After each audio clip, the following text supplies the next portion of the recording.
Hello friends, आज का हमारा टॉपिक है वॉल्व गियर मैकेनिज्म।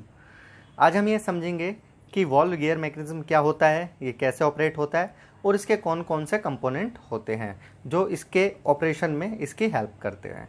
चलिए शुरू करते हैं। सबसे पहले हम समझते हैं कि वॉल्व गियर मैकेनिज्म क्या होता है। तो वॉल्व गियर मैकेनिज्म हमारा एक तरह का कंट्रोल सिस्टम होता है।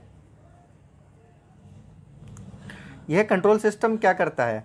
यह कंट्रोल सिस्टम हमारा इन वॉल्व्स को ओपन और क्लोज पोजीशन में लाने में हेल्प करता है ताकि हमारा फ्यूल इन हो जाए और हमारी एग्जॉस्ट गैस बाहर निकल जाए, हमारी एग्जॉस्ट गैस बाहर चली जाए।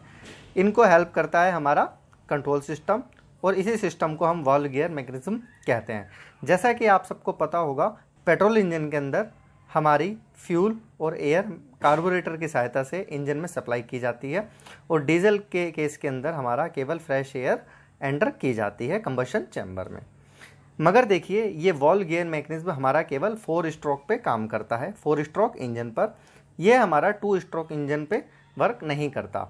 यह 2 स्ट्रोक इंजन पे वर्क इसलिए नहीं करता क्योंकि 2 स्ट्रोक इंजन में हमारे वॉल्व्स नहीं होते, उसके अंदर हमारे पोर्ट्स होते हैं।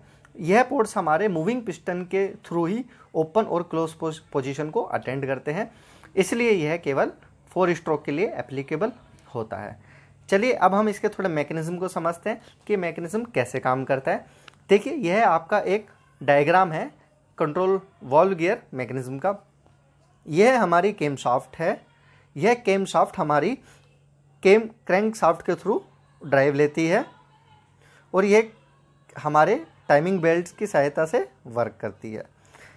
इस केम शाफ्ट के ऊपर हमारा देखेंगे ये केम्स है जो इसके ऊपर फोर्ज होके माउंट होता है इस शाफ्ट के ऊपर। ये हमारा केम है, ये लोब है।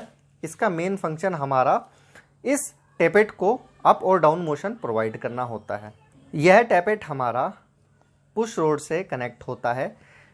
जब इस लोब के कारण इसको अप मोशन मिलता है तब यह टैपेट हमारा पुश रोड से कनेक्ट होने के कारण अप मोशन प्रोवाइड करता है। देखिए, इस अप एंड डाउन मोशन को हम रेसिप्रोकेटिंग मोशन भी कहते हैं और इसे लीनियर मोशन भी कहा जाता है। यह पुश रोड आगे चल के एडजस्टिंग स्क्रू की सहायता से हमारे ये रोकर आर्म है, रोकर आर्म से कनेक्ट होती है। यह रोकर आर्म हमारे एक शाफ्ट से माउंटेड होता है जो कि हमारे सेंटर पोजीशन पे पिविट होती है। यही रोकर आर्म आगे चल के हमारी जो कि वॉल्व्स के स्प्रिंग मैकेनिज्म से कनेक्ट होती है। क्या होता है, जब यह हमारा अपवर्ड डायरेक्शन में मूव करती है पुश रोड, तो हमारा ये रोकर आर्म्स अपोजिट डायरेक्शन से डाउनवर्ड मोशन लेती है, कुछ इस तरह। तो इसकी जो नेक्स्ट पोजीशनिंग होती है वो इस तरह हो जाती है। इस पोजीशनिंग में क्या होगा, यह रोकर आर्म हमारे इस वॉल सीट को डाउनवर्ड मोशन देगी।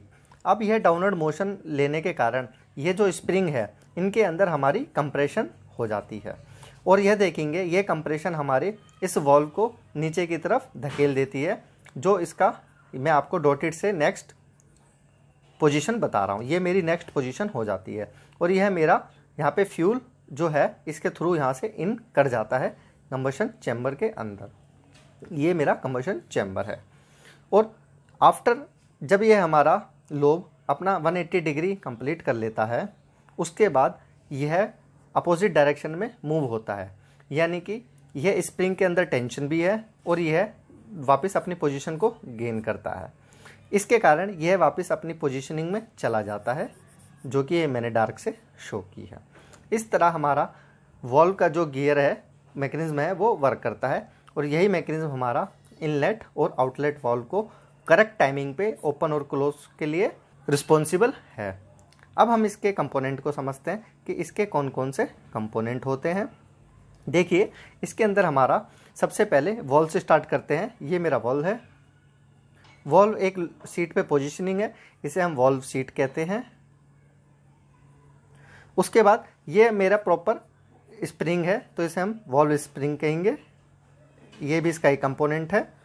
उसके बाद देखेंगे ये मेरा वॉल्व एक क्या है कि ये रोकर आर्म से कनेक्टेड है। रोकर आर्म आगे एडजस्टिंग स्क्रू की सहायता से पुश रोड से कनेक्ट होती है, तो पुश रोड और हमारा कैम एंड फॉलोवर, यह इसके मेन कंपोनेंट है वॉल्व गियर मैकेनिज्म के। Thank you.